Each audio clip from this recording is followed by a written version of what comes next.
David Lutalo buli abadde agamba nti yaggwa bamuyambye n'akomawo kuba kati ya trendinga. Wandikola ekintu okulumya gundi n'owunzika ng'oyamba muyambe. Kati buli abadde agamba nti David yaggwa ffena kati gwe twogerako. Lutalo bw'aba yaggwa kati yakomyewo. Bamuyambye okudda engulu. Era abantu abo Lutalo bamuvumye tabakyawa abaagala ennyo. Sometimes Katonda akozesa abalabe bo okuyisa muyaga ogumu otuuke Katonda gy'akutuma. Nenzija n'ensoma ennamba za bizinensi yange obuzibu mu bujjawa. Yabadde agaba ennamba kubanga akyusakyusa bamaneja ab'enjawulo. Kati yabadde agaba ennamba ya maneja w'omutuufu gwali naye kati nze saakiramu buzibu. Kati era Lutalo n'afundikira nga ayambiddwa okudda engulu.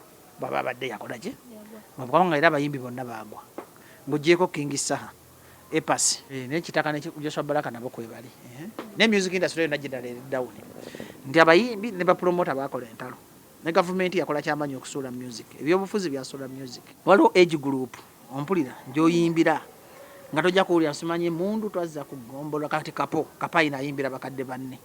Naye ate kapo waatuula ku kantu ayogera n'omuvubuka n'ajjamu ekyokuyiga. Naye nga music wa kapo wa basajja ba myaka 5 okuddawa emundu twazza kugombola abasajja abalwa walodiwo 1 walodiwo 2 abamu baafa bamuseveni kati payimbira bamuseveni aba bakadde. Kakati ate kapeke Epasi Saha ani Shiba akyali mu byonna okunda makumuyamba abawala balowooza nti muto munane nga Shiba si mwana muto. Shiba tuyinza okuba twenkana. Nenzo kimanyi najja mu Kampala nga tempulira Shiba. Ate nange nkuza ate nanga bwe njogera emyaka ku TV abantu bayomba bagamba kibajjo kikadde. Nene emyaka 36 naye ate nakulampulira Shiba kubanga yamala emyaka mingi mu karaoke. Shiba yayinza okuba ayingira 38. Kati okimanyi Ronald Mayanja agenda myaka 6. Omanyi abantu abasinga obukulu mu industry on Abitex ayina emyaka 6. Keti agenda mu 6. Emma Serugali mu 5. Bala mwali mwana mu 5. Ronald Mayanja ali mu 5. Bamisa kyo bali mu 5 bagenda mu 5 balutaya.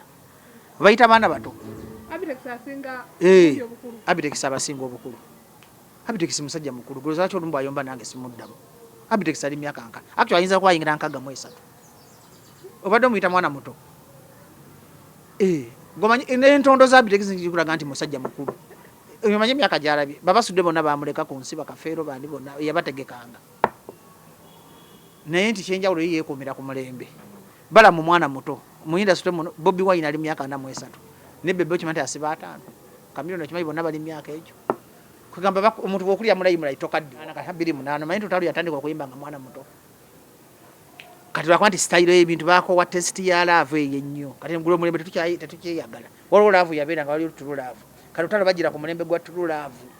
Gwe muntu awulira nti mukwano go gumpugula ninga empuka kati saazi nomwana yaga mwana yaga bakapati ngofudde kapati mwana yaga no simanyi na kumanya siriri kati bana bibagala kati kyangamba industry yonna yetaga kuddamu kola evolution actually tuyina okuddamu okuleta abaana aba naye kati obuzibu n'omuvubuka bwajja nga alina hit bakola malala babeera mu kuyomba kyovula nga music yagwa ate music w'ennaku zino tawangala mwaka Bobogambo music kukyamula mwawo kunywesa mwenge mu bbala nkyatogenda kuddamu mukola ki kumuwulira oshakati industry yonna yakaddewo naye ate bw'otegeka Irene Namatovu abantu bajja nti Irene Namatovu ayimbira emirembe gyonna Mariam Ndagire bwe mutegeka bajja ku Serena si Masaka ku Serena bajja nti kirasi ya Mariam Ndagire muwagira yowe erina ssente kirasi y'abakapeke baavu ate kirasi y'Abannamatovu ne Mariam Ndagire bakagga